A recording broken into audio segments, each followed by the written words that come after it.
और उसके बाद उनका भाषण करेंगे। कपिल मिश्रा जी को जय श्री राम। कपिल भैया को जय श्री राम। कपिल भैया को जय श्री राम। बोलिए भारत माता की, भारत माता की। भाई कपिल मिश्रा जी। ये भारत माँ का जयकार ऐसा लगना चाहिए कि आपका एमएलए अगर उदयपुर की किसी कोठी में भी लेटा हुआ हो तो उसके पास भी कानों में आवाज पहुंच जानी चाहिए। उदयपुर में नहीं होगा तो जोधपुर में होगा, जोधपुर में नहीं होगा तो जयपुर में होगा, द्वारका में होने के चांस तो कम ही है। तो ऐसा जोरदार जयकार माँ भारती का लगे कि जिनके पेट में भारत माँ का जयकार सुन के दर्द होता है उनके पेट में मरोड़े उठनी शुरू हो जानी चाहिए। भारत माता की, भारत माता की, वंदे वंदे, जय श्री राम, जय जय श्री राम।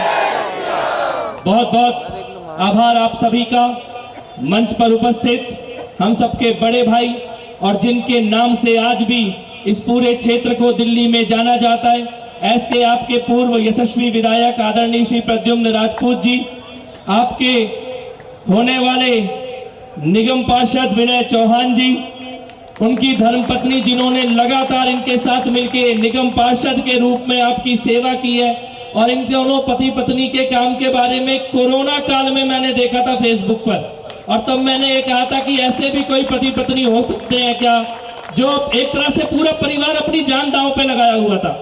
क्योंकि जब दोनों निकले हुए हैं उस वक्त सेवा के लिए, ये बहुत अद्भुत था। जनप्रतिनिधि होने के नाते भी और जनता का सेवक होने के नाते भी, जो एक बार जोरदार तालियां इन दोनों के लिए जरूर बजते रहनी चाहिए। ऐसे जनप्रतिनिधि जिस कॉन्फिडेंस से विनय जी मंच से बोल रहे थे, 5 साल के बाद दोबारा वोट मांगने के लिए आने में ये कॉन्फिडेंस उसी में हो सकता है जो जनता के बीच में रह के सेवा करके आया हो। बहुत अद्भुत। मंच पर उपस्थित हमारे आदरणीय मंडल अध्यक्ष गुप्ता जी, भारतीय जनता पार्टी के सभी आदरणीय पदाधिकारीगण, कार्यकर्तागण, राजस्थान से आए हमारे बड़े भाई, और आप सभी लोगों को मैं नमन करता हूं। मैं आज कुछ बातें आपके बीच में बताने के लिए आया हूं। सबसे पहली बात,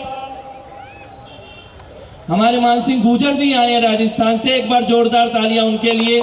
अभिनंदन, वंदन, नमन आपको, अपनी ऊर्जा और समय आप यहाँ पे दे रहे हैं उसके लिए। मैं कुछ बातें आपको बताना चाहता हूँ, बहुत आवश्यक बात है समझना। ये जो चुनाव है जिसके लिए 4 तारीख को आप लोग वोट करने जाएंगे, ये नए नगर निगम का पहला चुनाव है। क्या ये नए नगर निगम का पहला चुनाव? ये एक ऐतिहासिक चुनाव है। इससे पहले दिल्ली में 3 नगर निगम होते थे, उत्तरी नगर निगम अलग, दक्षिणी नगर निगम अलग, पूर्वी नगर निगम अलग। और दिल्ली में सरकार की व्यवस्था इस प्रकार की थी, नीचे नगर निगम, उसके ऊपर दिल्ली सरकार और सबसे ऊपर केंद्र सरकार। यानी नगर निगम को काम करने के लिए, फंड के लिए, अनुमति के लिए बार बार दिल्ली सरकार की तरफ देखना पड़ता था। ये तो रेखा जी जैसे कुछ निगम पार्षद ऐसे थे जो एमएलए से भी ज्यादा काम करके दिखा रहे थे, लेकिन बाकी दिल्ली में आप अगर देखो तो निगम पार्षदों को बहुत मुश्किल हो रही थी और रोज का रोना था। कभी दिल्ली सरकार कह रही है एलजी पैसा नहीं दे रहा, कभी निगम पार्षद कह रहा है कि दिल्ली सरकार पैसा नहीं दे रही। इस व्यवस्था को देखते हुए भारत के यशस्वी प्रधानमंत्री आदरणीय नरेंद्र मोदी जी ने और गृह मंत्री अमित शाह जी ने एक ऐतिहासिक निर्णय लिया। तीनों नगर निगम को खत्म करके भारत की संसद ने एक नया कानून पास किया है, और ये जो नगर निगम बना है, अब इसमें से बीच में से दिल्ली सरकार का रोल हटा दिया है। ये जब जीत के आएंगे तो सीधे मोदी सरकार को रिपोर्ट करेंगे, नया नगर निगम को इतनी शक्ति दी गई है। ये ध्यान देने की बात है। नए नगर निगम में निगम पार्षद सीधा सेंटर गवर्नमेंट को रिपोर्ट करेगा, वहीं से पैसा आएगा, वहीं से कामों की अनुमति होगी। अब दिल्ली सरकार का कोई रोल नहीं होगा, नगर निगम में कोई भूमिका नहीं होगी। ये अच्छी तरह हम लोग वोट डालने से पहले ध्यान में रखें। अब मैं दिल्ली की कुछ बातों के ऊपर आपसे चर्चा करना चाहता हूं। दिल्ली की विधानसभा में दिल्ली के मुख्यमंत्री अरविंद केजरीवाल ने एक भाषण दिया। ये भाषण आपके बेटे और बेटियों के बारे में था, और बाद में वही भाषण उन्होंने गुजरात में जाके दिया। मैं गुजरात भी गया था, मैं वहां से आया। भाषण में अरविंद केजरीवाल ने एक बात बोली। उन्होंने बोला कि हमने दिल्ली में पिछले 8 साल में 12 लाख बच्चों को नौकरी दी है। ये दिल्ली के मुख्यमंत्री ने बोला है। मैं आपसे ये पूछना चाहता हूं कि अगर पूरी दिल्ली में 12 लाख को नौकरी दी है तो 15-20 हजार को तो डाबड़ी में भी नौकरी मिली होगी। मिली है क्या? मिली है क्या? किसी को मिली है भाई साहब? तो केजरीवाल सच बोल रहा है कि झूठ बोल रहा है? सच बोल रहा है कि झूठ बोल रहा है? 12 लाख नौकरी। मैंने आरटीआई डाली, मुख्यमंत्री के दफ्तर में आरटीआई डाल के पूछा आपने कितनी नौकरी दी है। आरटीआई का जवाब आया 3246 नौकरी, वो भी उन लोगों को जिनके माता पिता सरकारी नौकरी में थे, उनकी मृत्यु हो गई। अनुकंपा के आधार पर नौकरी देना मैंडेटरी था, खाली उनको नौकरी मिली, उसके अलावा किसी को नहीं मिली नौकरी पूरी दिल्ली में। लेकिन मुख्यमंत्री ने बोला ना 12 लाख नौकरी, बोला कि नहीं बोला? अब मैं आपसे एक बात कहता हूं, अगर आपके दरवाजे पर आम आदमी पार्टी का कोई भी नेता या कार्यकर्ता वोट मांगने आए, उससे खाली एक सवाल करना, कहना तुम्हारे चीफ मिनिस्टर ने बोला है कि 12 लाख नौकरी दी है। और तुम्हारा तो ऐसा मुख्यमंत्री है कि अगर टॉयलेट के दरवाजे पे कुंडी भी लगाता है तो उसका भी 1.5 करोड़ का विज्ञापन छापता है कि मैंने कुंडी लगाई बधाई दिल्ली, कुंडी खोली की बधाई दिल्ली। करता है कि नहीं करता? अब ये बताओ, सरकार की नौकरी बिना विज्ञापन के आती है क्या? सरकार का छोटा सा भी इंटरव्यू भी छपेगा तो विज्ञापन आएगा कि नहीं आएगा? तो आम आदमी पार्टी का कोई भी नेता या कार्यकर्ता आपके दरवाजे पे आए, उससे एक बात कहना, पिछले 8 साल में किसी भी अखबार में 12 लाख छोड़ो, 6 लाख छोड़ो, 1 लाख छोड़ो, 50,000 छोड़ो, 10,000 छोड़ो, 1,000 छोड़ो, 500 छोड़ो, 100 नौकरी का भी विज्ञापन कहीं पे छापा है तो लाके दिखा दे, वरना मेरी गली से बाहर निकल जा। बोलो ये जायज बात है कि नहीं है? जायज बात है कि नहीं है? केजरीवाल का झूठ नंबर 2, मैं बिल्कुल तथ्यों पे बात करूंगा आज आपके बीच में। झूठ नंबर 2, दिल्ली का मुख्यमंत्री कह रहा है कि मेरे को नगर निगम दे दो, मैं तुम्हारा कूड़ा साफ कर दूंगा। कह रहा है कि नहीं कह रहा है? कह रहा है कि नहीं कह रहा? कह रहे केजरीवाल की गारंटी। भाई साहब, केजरीवाल की गारंटी मतलब गंजा बाल उगाने का तेल बेच रहा है। गंजा बाल उगाने का तेल बेच रहा है। मैं क्यों कह रहा हूं ये बात? अगर आपके दरवाजे पे सुबह सुबह 8 बजे आपके दरवाजे पे घंटी बजे, उषा दीदी घंटी बजे तुम्हारी, और आप दरवाजा खोलो और दरवाजे के सामने एक गंजा खड़ा हो और गंजे के हाथ में हो तेल की शीशी, और गंजा बोले बहन ये तेल लगा लो, तुम्हारे लंबे घने काले घुंघराले बाल उग जाएंगे, तो क्या बोलोगे उसको? क्या भाई पहले तू उगा ले? यही बोलोगे ना? यही बोलोगे? अब केजरीवाल कह रहा है मेरे को नगर निगम में वोट दे दो, मैं कूड़ा साफ कर दूंगा, कच्चे कर्मचारी को पक्का कर दूंगा, बोल रहे हैं। तो मैं आपको बताता हूं, उसके मुख्यमंत्री के खुद के दफ्तर में 17 कच्चे कर्मचारी काम कर रहे हैं अपने दफ्तर में 8 साल से। किया किसी को पक्का? यहाँ द्वारका में, डाबड़ी में दिल्ली जल बोर्ड के बहुत सारे कर्मचारी रहते हैं। मैं आपसे पूछता हूं, दिल्ली जल बोर्ड के कच्चे कर्मचारियों को पक्का किया क्या? किया क्या? थोड़ा जोर से, किया क्या पक्का? डीटीसी के कच्चे कर्मचारियों को पक्का किया क्या? आंगनवाड़ी के कच्चे कर्मचारियों को पक्का किया क्या? तो नगर निगम के कच्चे कर्मचारियों को पक्का करेगा क्या? फिर वो सच बोल रहा है कि झूठ बोल रहा है? तो गंजा बाल उगाने का तेल बेच रहा है, उसके अपने सिर पे बाल नहीं है, तुम्हें कह रहा मेरा तेल खरीद लो। झूठ नंबर 3, अरविंद केजरीवाल कह रहे मैं कूड़े की सफाई करूंगा। मैं आपसे पूछता हूं, दिल्ली जल बोर्ड का सीवर किसके अंडर में आता है? किसके अंडर में आता है? हो रही है सफाई? क्या होती है सफाई? पीडब्ल्यूडी का नाला किसके अंडर में आता है? किसके अंडर में आता है भाई साहब? हो रही है सफाई? अच्छा एक बात बताओ, ये आप और हम एक अच्छी हवा में सांस लें, अच्छी हवा में, ये किसकी जिम्मेदारी है? हवा साफ है हमारी? है हवा साफ? अगर छोटे छोटे 3-3 साल के बच्चों को देखा है मैंने, मशीन लगी हुई है, मुंह पे नेबुलाइजर लगा हुआ है, दिल्ली में लगा है कि नहीं लगा है? और दुनिया में डॉक्टर कह रहा है सुबह उठो, सैर करो, मॉर्निंग वॉक पे जाओ, प्राणायाम करो।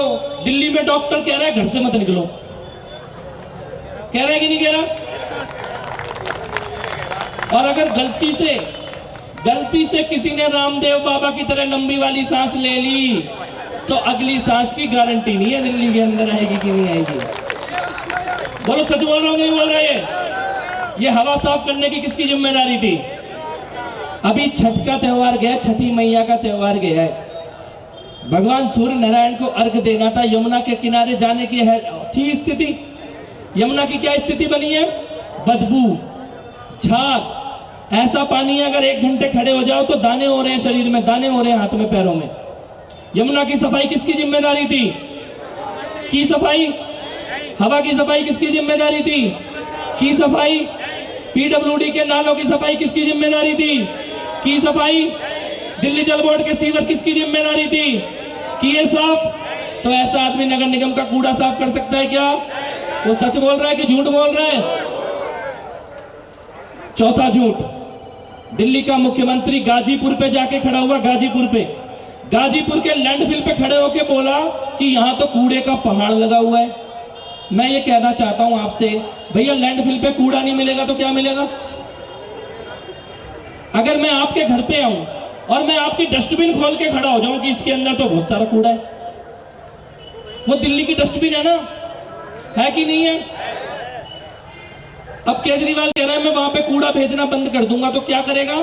जो आपके खत्ते होते थे ना, खत्ते, ढलाव, ये दोबारा बनाए जाएंगे यहाँ वार्डों के अंदर, यहीं पर ही कूड़ा डलना शुरू होगा, ढलाव पे, खत्ते पे। 3 लैंडफिल को कम करने का दिखाने के लिए फोटो में तुम्हारे वार्डों के आगे ढलाव और खत्ते दोबारा बनाए जाएंगे। बनने दोगे क्या? बनने दोगे क्या? 250 दोबारा से? एक दरवाजे पे जो खत्ता होता था, इसी पार्क में होता था खत्ता, भाई साहब, इसी में होता था, वो दोबारा बनाएगा यहाँ पे, क्योंकि उसे टीवी पे दिखाना है मैंने। वो लैंडफिल पे मतलब डस्टबिन में कूड़ा मत डालो, ड्राइंग रूम का कूड़ा ड्राइंग रूम में डाल दो, बेडरूम का कूड़ा बेडरूम में डाल दो, रसोई का कूड़ा रसोई। होना चाहिए क्या ये? होने देंगे क्या ये?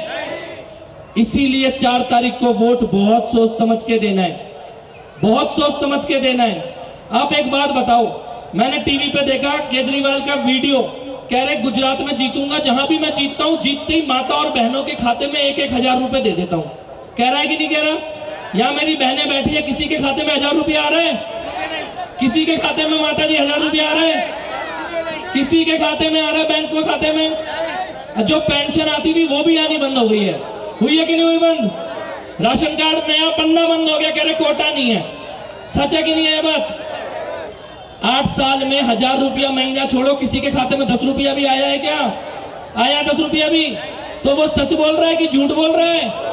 सच बोल रहा है कि झूठ बोल रहा है?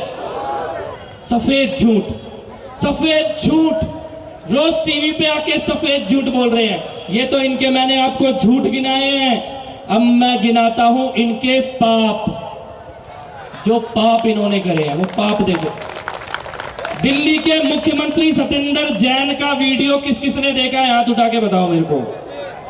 सत्येंद्र जैन का वीडियो किस किसने देखा? भाई साहब देखा आपने सत्येंद्र जैन का वीडियो? सत्येंद्र जैन जेल में क्यों गया है? क्यों गया है जेल में? काला धन, चोरी, भ्रष्टाचार, हवाला, मनी लॉन्ड्रिंग। और केजरीवाल कह रहा है इसको भारत रत्न दे दो। भारत रत्न कह रहा है कि नहीं कह रहा? मैंने कहा भैया, जब दूर दूर तक कोई चोर, कोई भ्रष्टाचारी, कोई लुटेरा, कोई कमीशन खोर जब रोता है ना, तो उसकी माँ कहती है बेटा चुप हो जा, अभी थोड़ी देर में केजरीवाल आके तेरे को भारत रत्न दिलाने की मांग करेगा।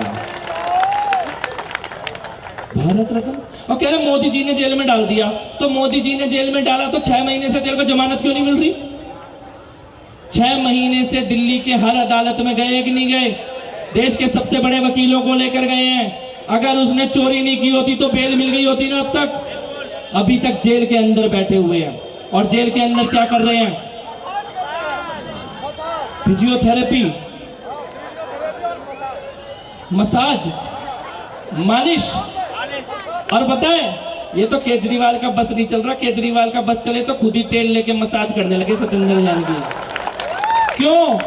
क्योंकि जिस दिन सत्येंद्र जैन ने मुंह खोला उस दिन उसके बराबर वाली चारपाई पे केजरीवाल भी लेटा हुआ होगा। लेकिन वो मालिश कौन कर रहा है पता है आपको? एक बलात्कारी बहन, वो आदमी अपनी सगी बेटी की इज्जत पे हाथ डालने के जुर्म में जेल में है। सगी बेटी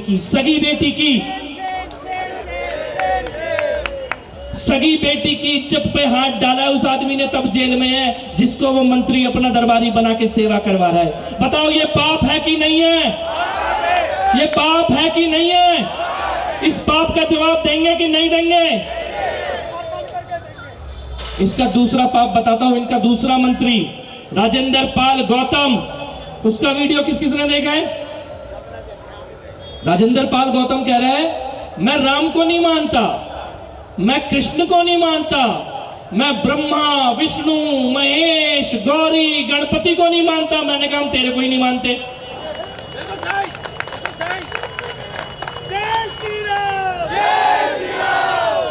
मुझे एक बात का जवाब दो, जो भगवान को नहीं मानता वो भगवान से डरेगा क्या?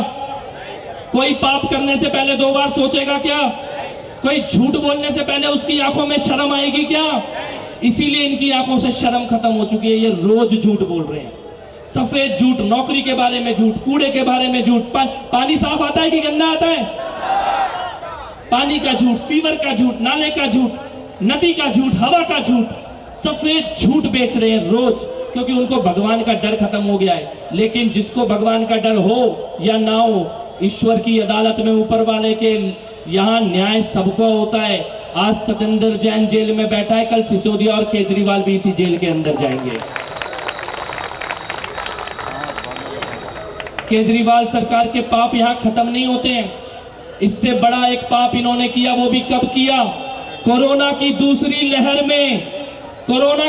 लहर में जब गलियों में सन्नाटा था, हम लोग अपने अपने प्राण बचा के बैठे थे या सेवा के काम से निकल रहे थे, खाली सड़क पे एम्बुलेंस की आवाज आती थी, इसके अलावा कोई आवाज नहीं आती थी एम्बुलेंस के अलावा।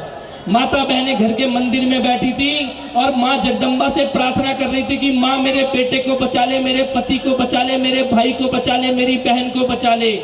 डर लगता था, फेसबुक में व्हाट्सएप पे किसी की फोटो भी आती थी तो ये लगता था शायद इसकी भी मृत्यु ना हो गई हो। अंतिम संस्कार के लिए लाइनें लगी हुई थी श्मशान घाटों के बाहर। ऑक्सीजन के लिए, दवाई के लिए, खाने के लिए लोग तरस रहे थे, एक दूसरे की मदद कर रहे थे। तब दिल्ली का डिप्टी सीएम मनीष सिसोदिया रात को 11:30 बजे शराब माफिया दिनेश अरोड़ा के साथ धंधा कर रहा था, धंधा। और दिनेश अरोड़ा ने अपने खुद के फेसबुक पे लिखा है, ये खुद के लाइव, कि आज रात को 11:30 बजे दिल्ली का उप मुख्यमंत्री मेरे बार में आया।